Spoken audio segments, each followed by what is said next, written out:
moment, I have to check something. Yes, I'm trying to get my PowerPoint in full screen. For some reason, it's not working.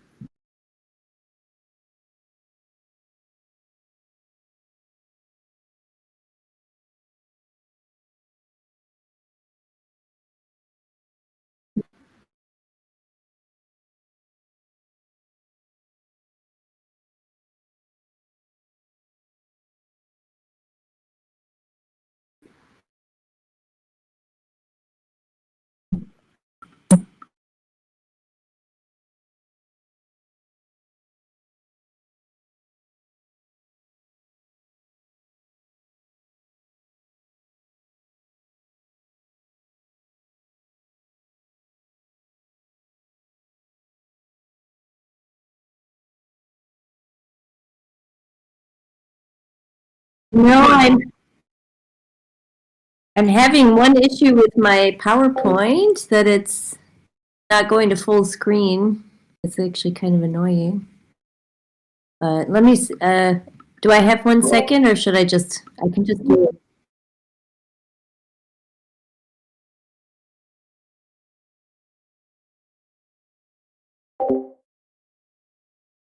No, no. It's so annoying.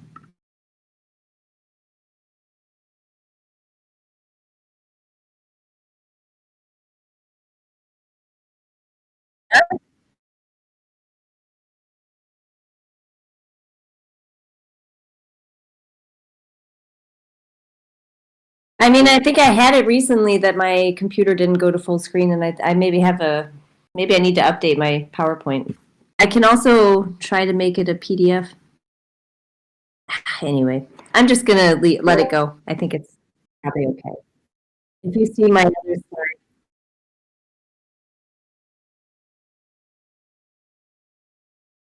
Okay, 1 second. I'll just try really quick.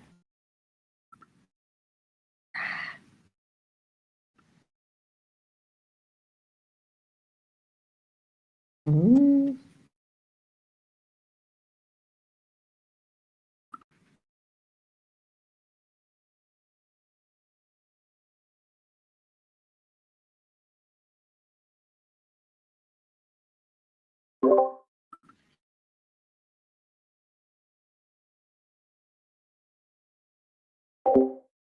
Okay.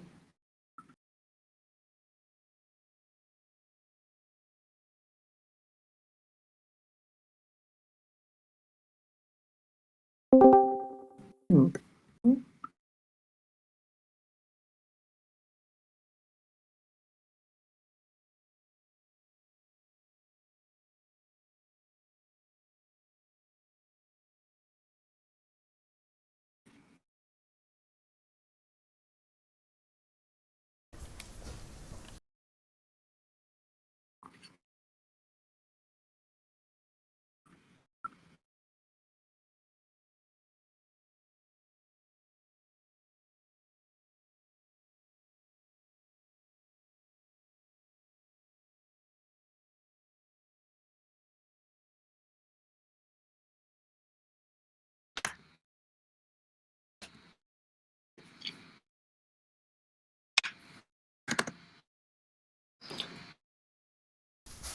How does it look like?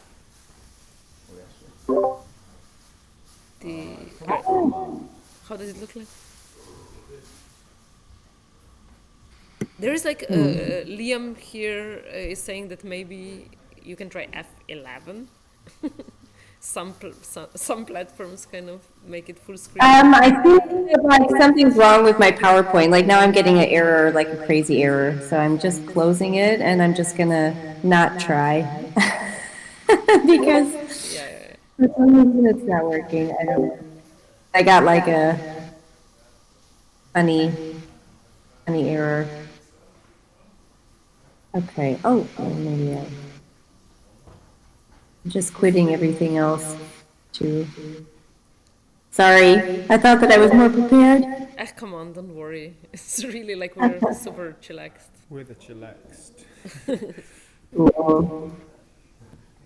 All right, and I'm gonna try to open it again. Work. please.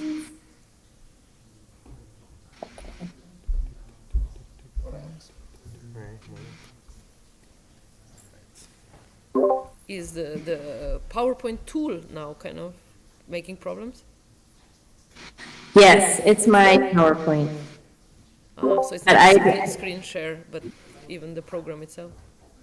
yeah, I think it's really mine. So I will just leave it like where you can see all the little bits and bubbles. Yeah, it looks meta. Yeah. Perfect. So I'm gonna mute us so that you don't hear the echo, and then when you feel like, you can just start. There's slides. Okay. Well, actually, I'm curious. Well, wait a minute. Let me see. So this is the Wizard Amigos coding camp. I'm curious. Like, I actually found out somebody I know knows your space. Or I think Uleshka will speak during your camp as well, and she was very excited. I don't know if you can see Liam sitting next to me. He's a founder of this place where we're in. It's like a church transformed into a pirate ship in Wales, in Snowdonia. It's really, really cool place. Like alternative, like Berlin style, you know. So I said, like, this is such a cool opportunity also to connect all of our friends who are doing similar thing. That's why we also thought to invite you to share your story, because they're a little bit different, but still it's kind of the same vibe. Like spirit. Cool. Well, I just kind of brought up our Coconat like presentation. And let me just click on it. Let's see if it's working. Am I sharing screen okay? Hopefully. Yes, it always takes time before I unmute, but yes, all looks perfect. Okay. So I am Julianne Becker. I'm the co-founder of Coconat, which began as a workation retreat, which it's much more now. We opened our permanent location 5 years ago. You might ask, what is Coconut? So we are an impact-driven company. We base our value on positive impact, probably similar to the space where you are. We are a social business, so we also have the business side of things, which we do through this innovative model of tourism. We combine workation, co-working, co-living, and then we also develop special projects around rural development, which is not actually the business part, that's more the impact part. Coconut stands for Community and Concentrated Work in Nature, so the idea is bringing people together to focus on their projects and also to have easy access to nature. That was the original idea. And our purpose statement, and going along with our mission, is to be inviting, inspiring, and inventing sustainable stuff. So yeah, those are like the three points that we try to make sure to include in every project that we do. The map that you see is our new map because we actually added on the left side is new for us, so that's a new addition to the map and a lot of projects there. There we go.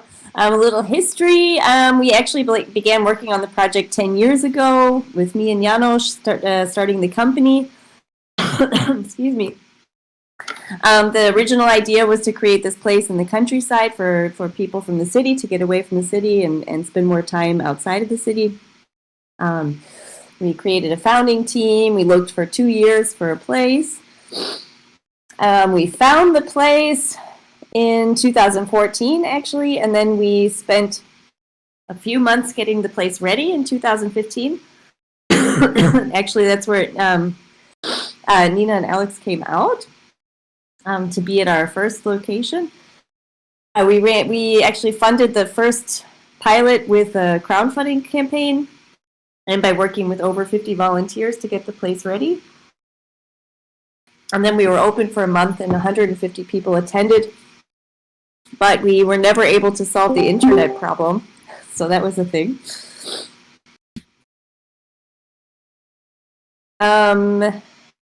If anyone wants to ask a question, I don't know how to see the question. That's the only thing I realized just now, but I'll just keep going. Sorry, I have a cold, so I'm also coughing all the time. Horrible. I'm grateful that you took your time to start. Liam has Sorry. a question, actually.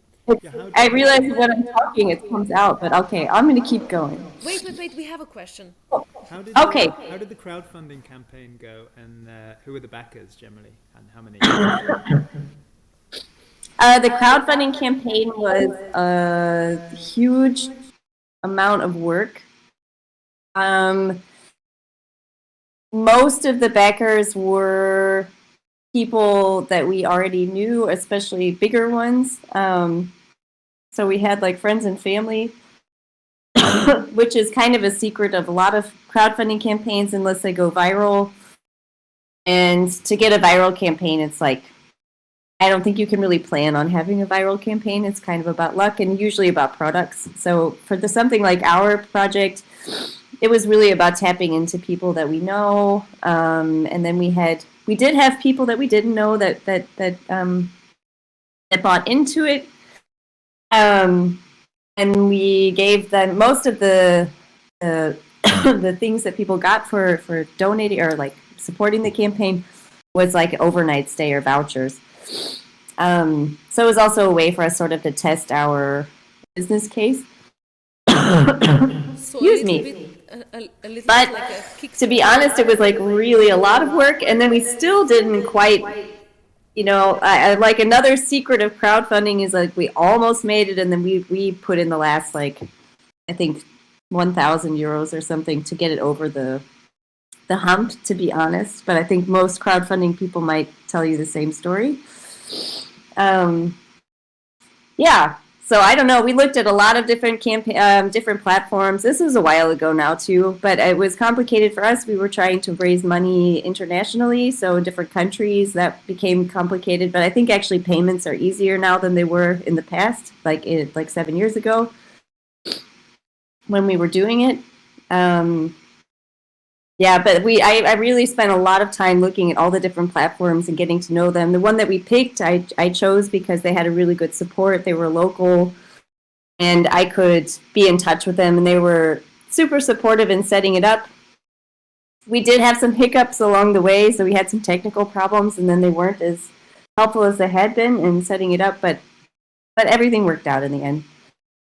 But I don't know if they're still around. Vision Bakery is our choice. Yeah, I got inspiration for my company's name from that. So my company is called Vision Baker because I found it so cool. But yeah, I remember. I mean, Julianne was also doing social media events and was very connected to the Berlin startup scene. So I think this has also helped a lot. I mean, you had a nice network in Berlin. Yeah, I mean, we came with a network. Like, we already had tapped into all of our networks, like, to start Coconut. And, like, so that was also really helpful. I mean, so I think when you know, like, the community of people that might use your place or your project that you want to put on a platform for crowdfunding, yeah, that always helps that you already have people that you know want to use your thing. Okay, yeah, you can just continue, and then like if you want make some breaks in between to ask us if we have questions, or we just wait till the end and then. You can just interrupt me anytime. No problem. Perfect. Thank you. Let's see. So yeah, we did this proof of concept. Like I said, the idea worked, but the place did not work. But afterwards, we were invited to present that proof of concept at a big event in Germany or in Berlin called Grüne Woche, which is actually an agricultural trade fair. But we were invited to take part in the rural development section, and we actually had a booth paid for us by the state of Brandenburg. in the rural development section. And then we had two different parties from the region tell us about the place that you see there on the screen. So that's the manor house and the property. And we had to put in a proposal to buy the place. It was for sale from the city of Bad Belzig. We won the permission to buy it. Before we finished all that stuff, we ran a design thinking workshop with 60 people, so 30 people from Berlin for our potential guests, and 30 people from the region, our neighbors and our potential partners. We also spent a few months. It's our fire alarm, but I think somebody will get it. And I'm not nervous that there's a fire. Sorry. Oh, it's only distracting. But anyway, so we spent a few months getting ready and with 70 volunteers, and we opened in May 2017. I think that I have to go for 1 second, and I'll be right back because I'm in the sorry.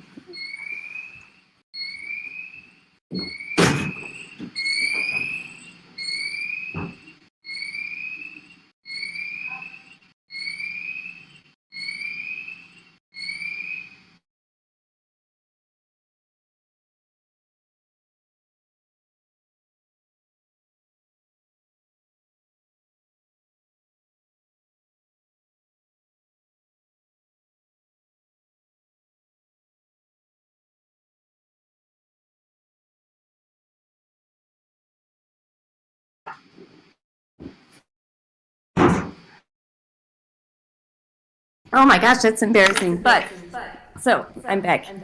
Okay, so we're having there's like no a fire. It's no fire, at least. there's no fire, and we have like something's wrong with our fire alarm system, and it's been going off a little bit lately. Okay. It doesn't That call the you're fire safe. department. That's good. Perfect. Anyway, okay. So in May 2017, we finally opened after 5 years of preparing this project and working on it and testing it and running the crowdfunding. And then we actually opened our location in May 2017. We just had our 5-year anniversary. It was really nice.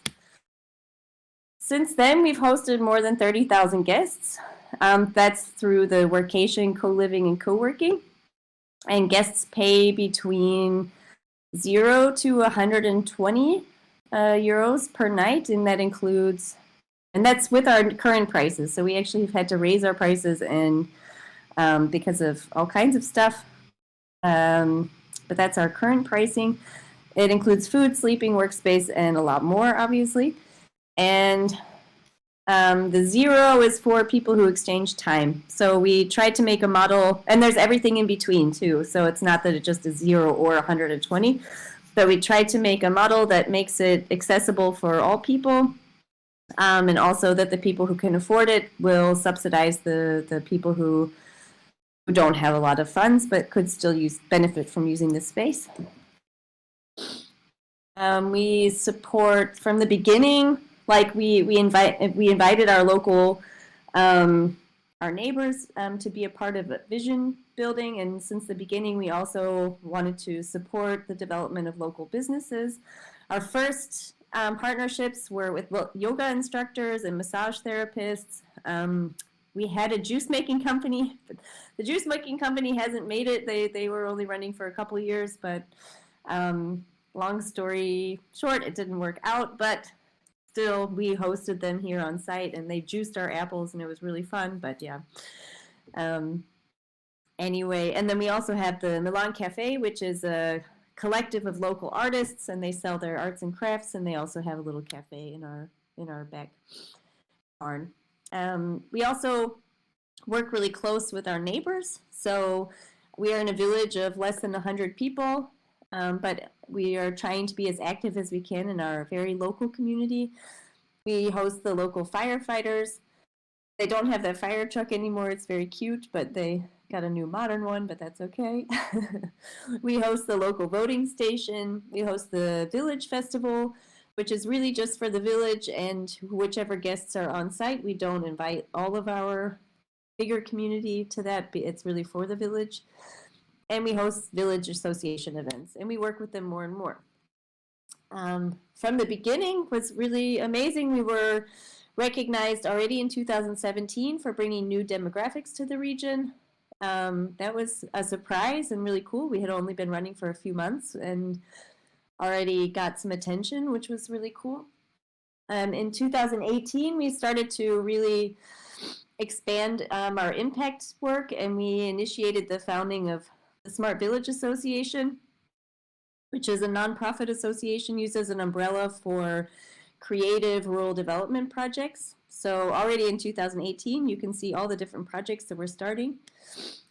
One of the biggest successes is one of our first projects, which is developing the Smart Village app, which is an app that's now used by over 20 rural communities in Brandenburg, in our state, but it's expanding even more throughout Germany.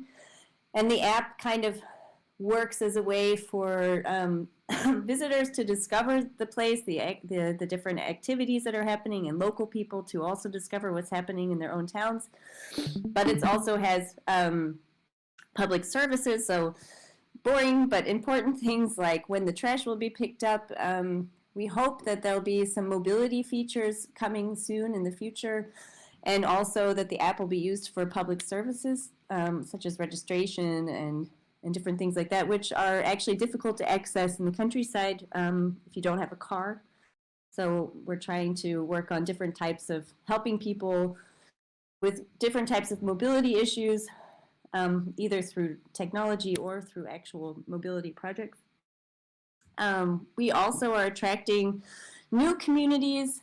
These are just two, Kodorf and translates to living in the Fleming. These are two house projects that will bring 40 households, but we've also, actually this is exciting, Nina and Alex, the CCC people, they just bought, and at the end of last year, bought a hotel nearby. They're also using it as a seminar hotel and small community. So we have like some really great people coming to our region now. Not only because of us, I'm sure, but we are definitely, we're often a part of the decision-making process for the people who are thinking about coming to the region.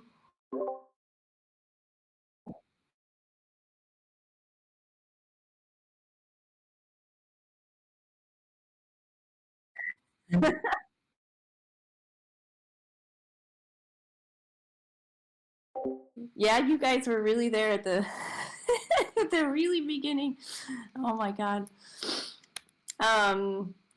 We, like I said, we attract businesses and different projects. So we also are hosting, I think it might be a few more now, but we host local companies. They maybe use a Coconut as a business address, but often we're also working together on different projects. So we do have quite a few projects working from Coconut. We also work together and on the steering of applying for a grant from Germany, from the federal government, for digital development. And we put together the towns of Bad Belzig and Wiesenburg to apply. And now the grant was won in 2020. And the project started last year. And now we're getting into the actual like fun stage of implementing projects with the Smart Cities grant. This is just like a little bit of, we're trying to measure our impacts based on like a lot of those projects that I already showed you. So we haven't, this is one thing, I mean, we are still like a small project in a lot of ways, with not a lot of funding. So these are UN development goals that I find that we align with. We've never been able to have like a real assessment. We've had some, we did have a circular assessment recently, we did really well on. But yeah, I would love to find a way to get a real impact assessment of our project, if you know anybody. Now, soon in the future, Coconut, the Coco Lab we're about to open sorry, we had the soft opening. It'll fully open in December. So this is our maker space. It'll be available for local people to use new technology for making things, small projects mostly. We also hope to host a couple, maybe 2 startups who are working on prototypes and testing. We have one already in the Coco Lab, which is really cool. It's a carbon capture project using a robot to build walls. I don't know, it's a very interesting project, and we're hoping to get one more startup. And then we also would use the makerspace for team building for the companies that come here. We also moved forward. Long story short, we have like a S-Bahn car, and we first we thought we'd use it as co-working, but it's really developed into a headquarters and a lighthouse space for mobility projects in Brandenburg. So my partner Janos has collected about 15 mobility projects, both public and private, to start really working together, because there was a lot of individual initiatives, but they hadn't really been networking together yet. So we've been trying to pull them together. And now we have the mobility campus that will be, that actually is almost usable. I think next summer will be fully usable as a workspace. Sorry. And we got into the residential idea. So we are developing a tiny house area for 10 tiny houses and some apartments in one of the barns. And the other side of the barn will be more workspace and seminar space. That's just one visualization of what it could look like. And then in the future, we also we think about maybe, well, supporting another project that might want to open something like Coconat. We're not sure exactly how it would look. And we're looking to expand a little bit outside of our location, but nothing much to say right now about that. Thank you. And I also could show a little video. But I don't know. Let me see if I can turn off the sharing. That's me. I can, well, at the very end, if we get bored and there's no more questions, and I would love to show you a video that somebody made. It's really, really cute. Coconut the musical. But I'll wait. I can, I'm happy to answer any questions. And then if nobody has many questions and I lose my voice, then I can just play the musical. Oh, yeah, I mean, I definitely have questions, and I imagine other people too. I mean, what would be interesting for me to hear is like, it really looks like you made a lot happen. So, and I know that it was at the beginning, like maybe 4 of you somehow, if I remember correctly, like it was a small team. How do you manage all of this? Because you have to have idea, you have to then manage people, you have to execute all of this, you have to find the place and manage the place itself. Did you like also family and family in between also happened, so you started with a very little baby basically. So I'm just wondering, like, did you like get some more significant funding and then find like co-workers who helped you execute this, or like did you just organically grow and constantly add how did it happen? Because it sounds amazing. It's definitely more organic growth. So I don't know, we are not coming from like this very super capitalistic mentality. So a lot, like, we just are like kind of slowly growing. I mean, in the very beginning, like the very beginning of Klein Glean, where we are now, like we focused mostly on building up the business part. So really getting people to come and pay to come here and to get the business running, that's plus minus zero, and then also making a profit. And then Janos is an expert in public funding, so we started to apply for grants like any business would do for research and development. So we got a leader fund, which is an easy to access EU fund for rural projects, and that's how we're developing the makerspace. we got another fund. Is it part of that one? I think a part of the Leader Fund, or it might have been another one, was to do a survey to see how, who would use a makerspace and what we should set up. We of course we got Corona funds, like to take care of ourselves during the Corona crisis. Germany really was very supportive of small businesses, although, I mean, could have gone a little bit smoother for sure. There was a lot of issues and complications and things like that, but in general, we didn't have like a fear like other people in other countries had. So, I mean, I think if our project had been in my country, in the United States, I'm not sure if we would have made it, but we did have confidence from that public support, which was amazing. And then because I don't know, we work a lot with the region, and then we had different things developed. So like the S-Bahn coming here, the train car was also where we started to partner with some of the organizations that we had already brought in. So we worked together to raise funds for converting that into a usable space. So a lot of like organic growth. And then we bought the neighboring property. I mean, that was just through the classic bank loan, which was really, you know, I don't know, financing is always, unless you have a lot of money, financing is always really difficult. So, but we just go step by step, basically.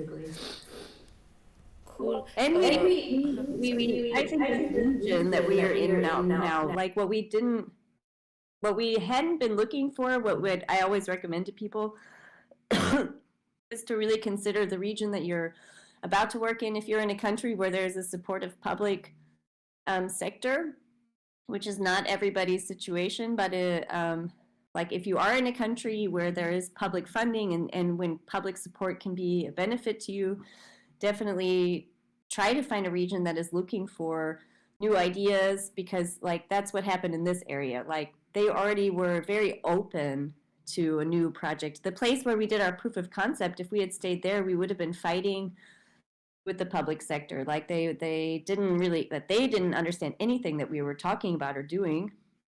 And here we were instantly embraced by the public sector, by the mayors of the towns and things like that. It was such a benefit.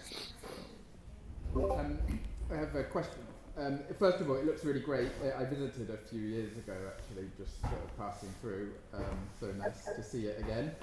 And my question is about like governance structures and decision making, because it seems like there's the core bit is the Coconat, and then there's a whole sort of network of other organisations and companies that have some interest in it, and I wonder how the sort of the structure of governance or making decisions about what to do next, what sort of form that takes. It depends. I mean, like some of I presented the app and the 7 million in funding. So Coconut are only on the board of the organization that applied for that funding. And the board and other organizations work together on making all those decisions. So we're not deciding like how this 7 million is spent in the region, but rather making proposals or suggestions, or just giving feedback on other ideas. Like for the app itself, there was a fund that the two cities could apply for to develop something like an app. And so we were a part of writing the grant. And then also when that original grant was given, then we also helped through our network find a person who could write, what does it mean to write the, what needs were there for the app. So like the towns wouldn't have been able to hire a development team for the app because they didn't really know the language to use. So then we were able to support by asking in our network, like who could help us to write this this proposal of like or like a call for developers. So like the bigger large scale things, we're just a part of the steering and we work with the public sector, and we work with other organizations depending on what it is. And then like with the coconut, like what's on the map kind of thing. There's 3 of us who are the main operators. So we moved to the region. We're managing all the different parts of the project, and then we've set up as much as we can a horizontal management structure inside of Coconut. It's not always working like how we had imagined. Not all people like horizontal management structures, depending on like which part of the company they're working in. So we found that people working sometimes in the kitchen actually don't want to be a big part of decision making. They just would like to come in and work their shifts, and that's okay. And we realized that that's okay. So all of this stuff, like we put a lot of energy into how we run the space and how we've set up decision making. We try to listen to the people that we're working with to do it in a way that feels good for those people, to give people as much or as little like responsibility as they like to have. We spent a lot of time. We also went through the Great Resignation. Like we were working in like hotel and gastronomy basically, but so we had a lot of people like reassess their lives and decide, no, I don't want to work in the kitchen anymore or cleaning.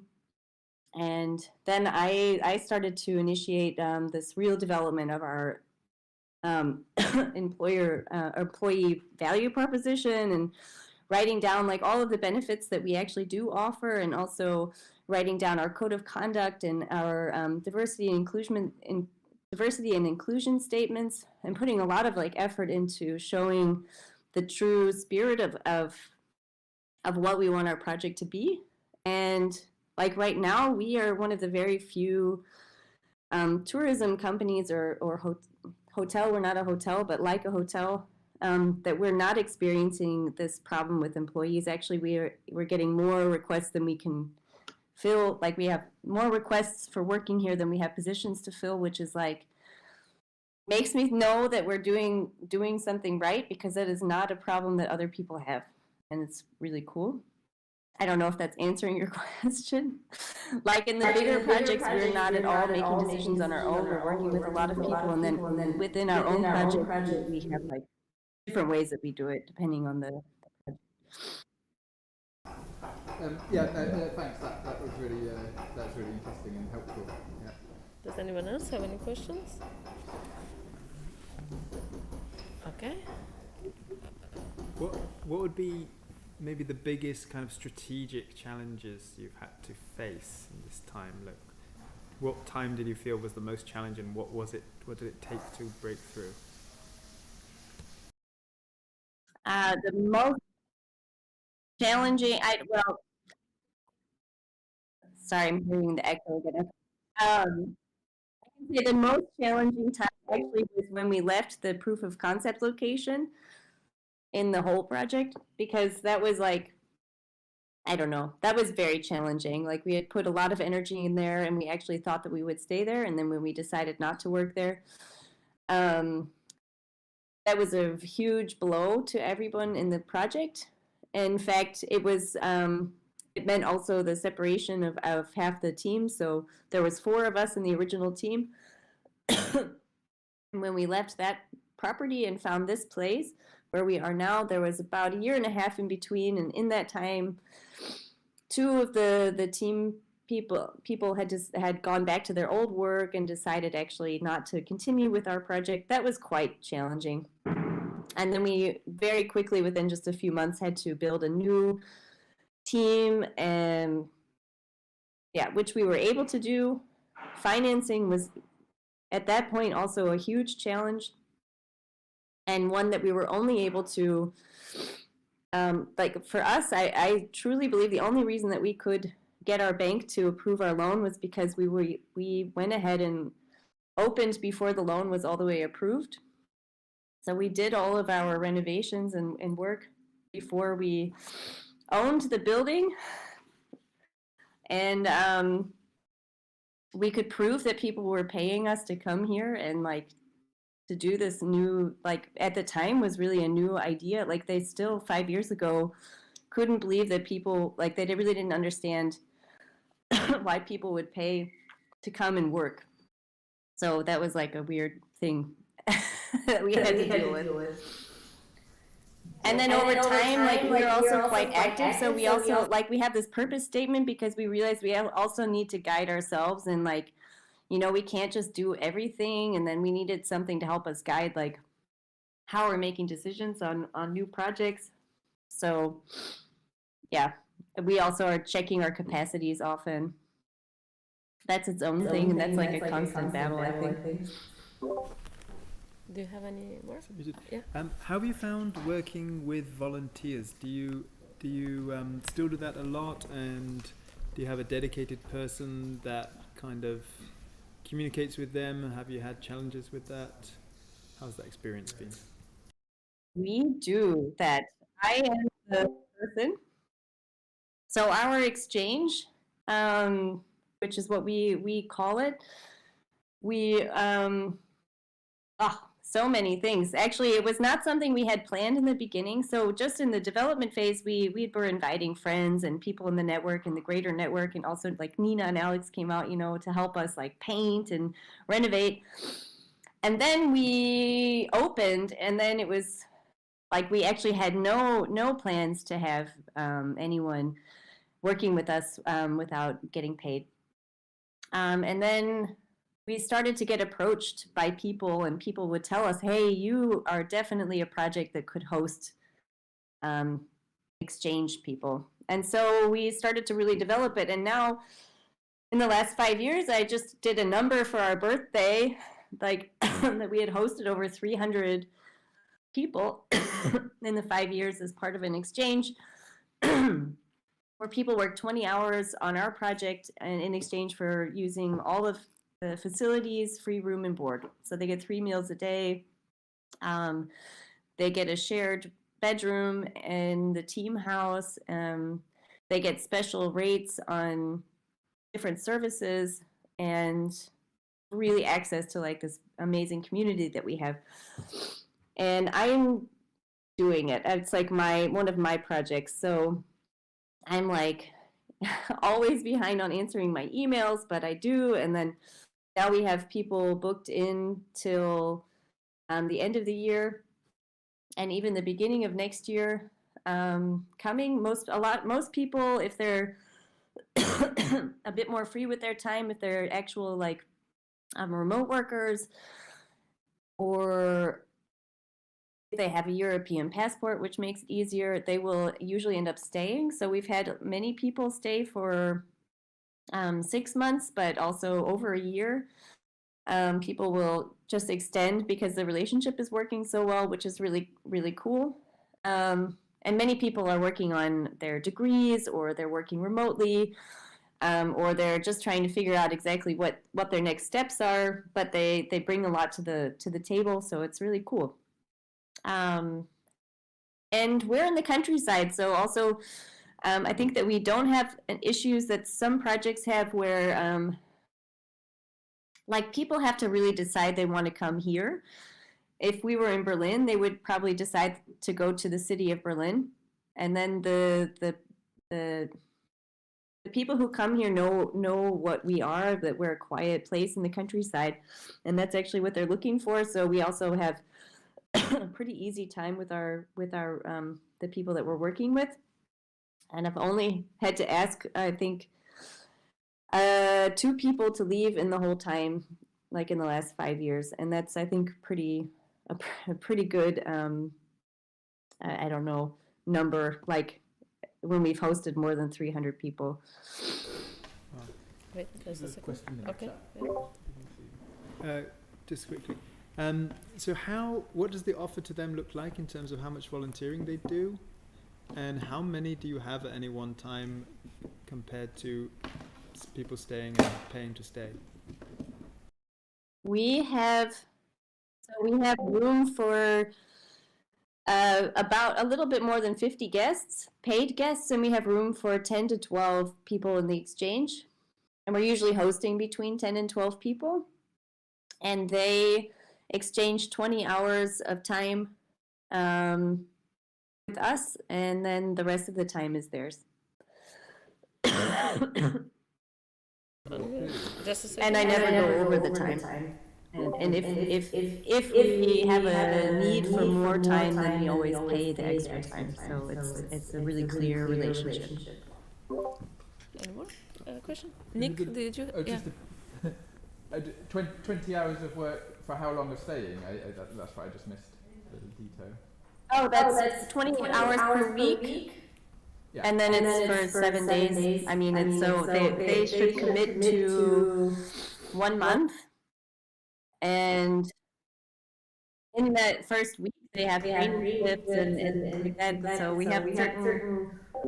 So the way it works is like they are usually training to be a community manager. So they have certain tasks, and there are some like shifts. But then once somebody's here for a little while, it depends on the people. Like some people, if they're studying, they only want to be scheduled into these like shifts where it's really clear tasks. And then other people start to want to use their skills for other projects. So we develop projects together.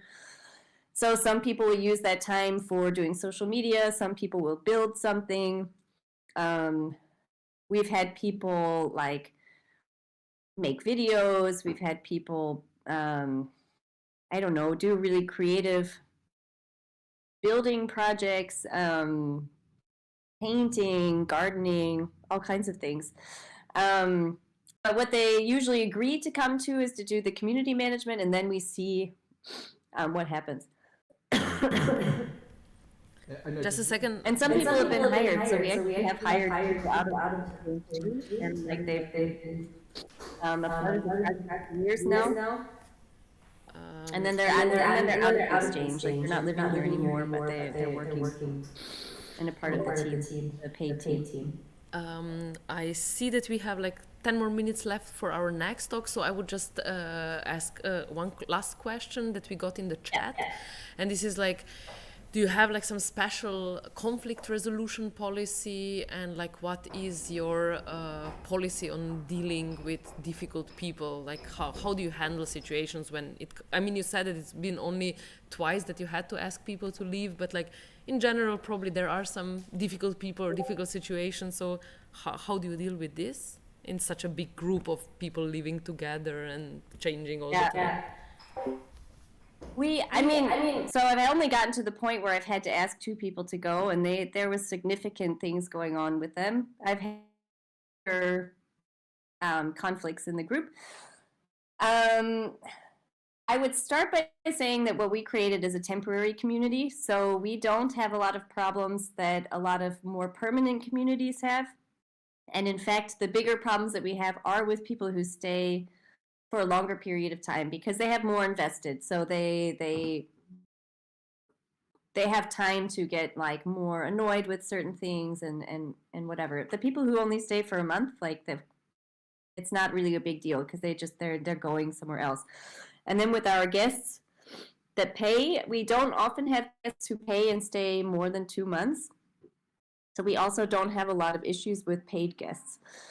So that's really good. And then when we do have a conflict, it's usually because it's my project. Then I spend time with one-on-one meetings. If it's between 2 people, I have a lot of like one-on-one meetings, and then I have together meetings where we talk about the conflicts and come up with a resolution together.